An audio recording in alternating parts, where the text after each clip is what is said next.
I thought it was easy because we did not wake up very early.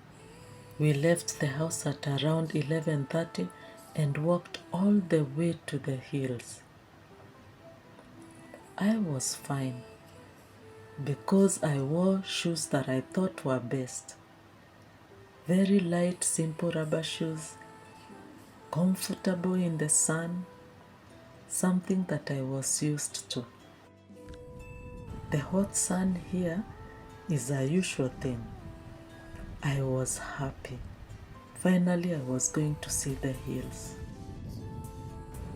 After 2 hours, we were at the entrance of Ngong Hills. We walked.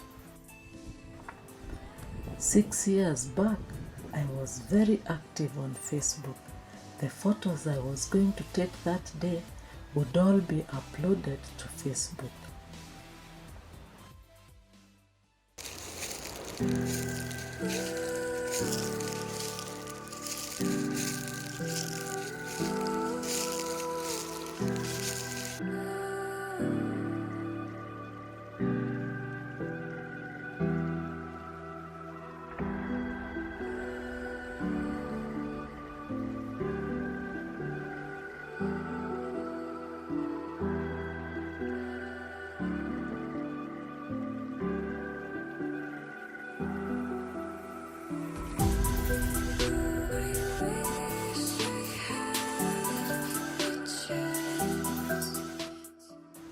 The camera was not as good as the ones we have now. We took no videos, but we wanted the memory. As usual, I was already very tired. We rested under a tree for 30 minutes, then continued to walk towards the hills. We walked on a path that we realized later nobody walked on it all the time we were near the hills. It was steep. Every step we took, the gravel moved under our soles and we felt like we were going to roll down the hill. I begged Ken to turn back, but he said we would make it to the other side. Ken removed his Crocs so that he would get a foothold. If it was now, Ken would have said, "Let me take out my camera and record this." He held my hand to support me, and one step at a time, we reached a part that was safe.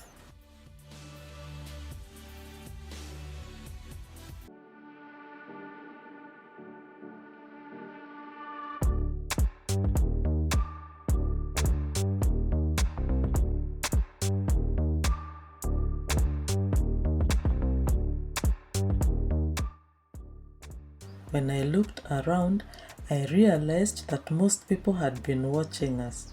I was very upset. I almost cried, wondering why they did not warn us. They just looked at us going towards the steep. I felt like my life almost came to an end and no one cared.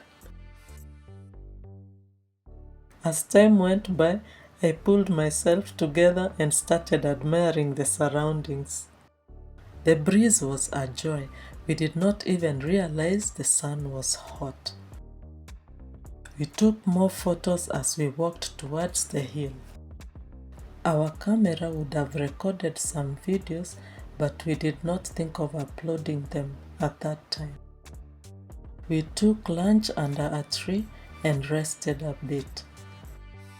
Under another tree, someone was praying.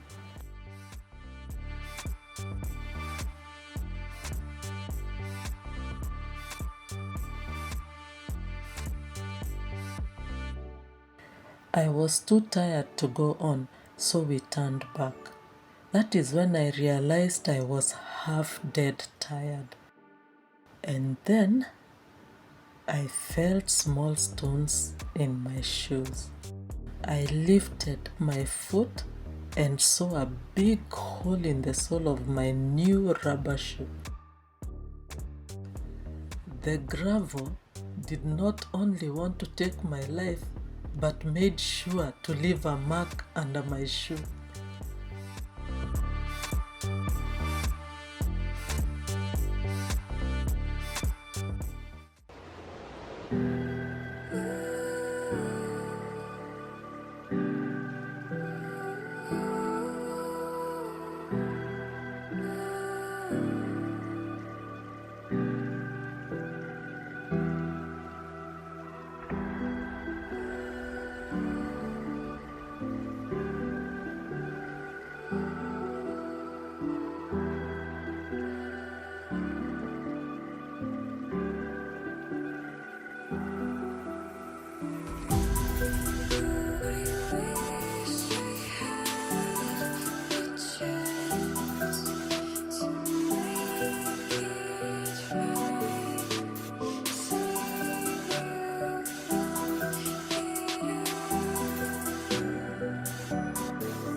We walked downhill.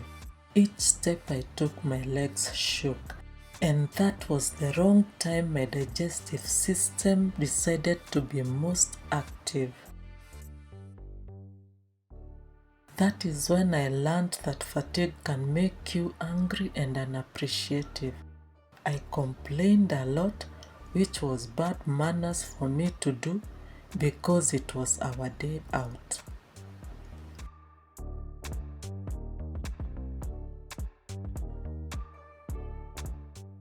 On this day, I did not join Ken and his friends because they were starting at 6.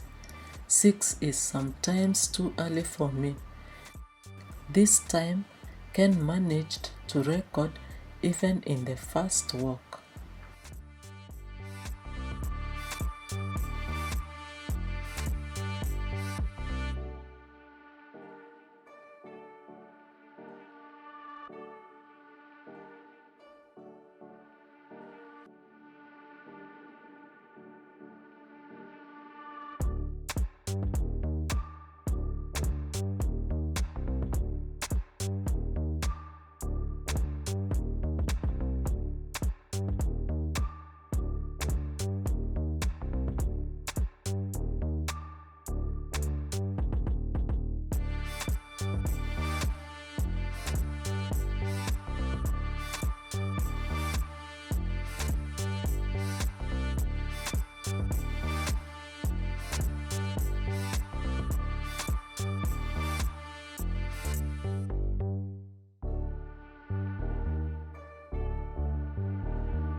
We learned that the best thing to do is to get transport up to the gate of the hills, then start walking from there.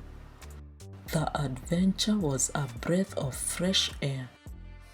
I cannot remember how many days passed before I realized that the parts of my skin that were exposed that day during the adventure were sun-tanned.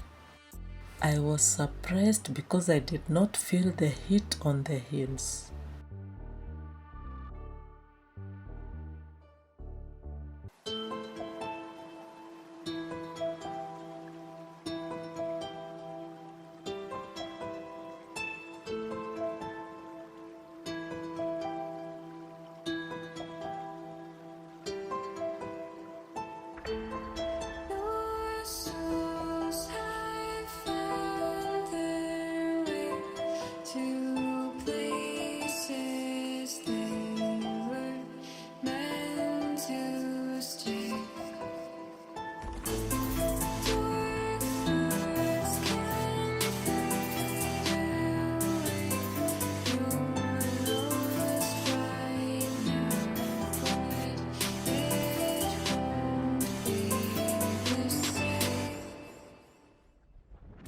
When I was editing this video, I asked Ken, how many hills did we manage to climb when we went together?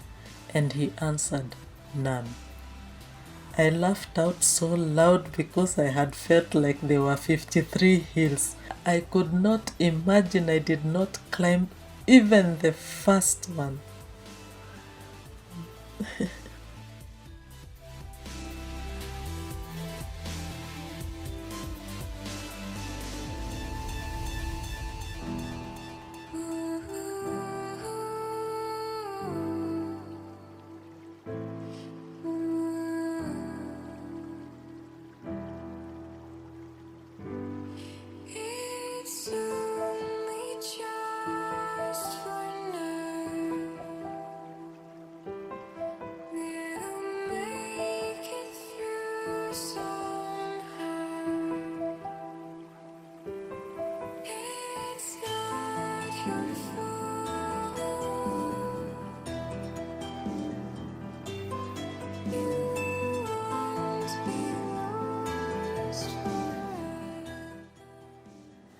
After this adventure, the image of me almost rolling down the hill lingered on my mind for many days, but eventually it faded.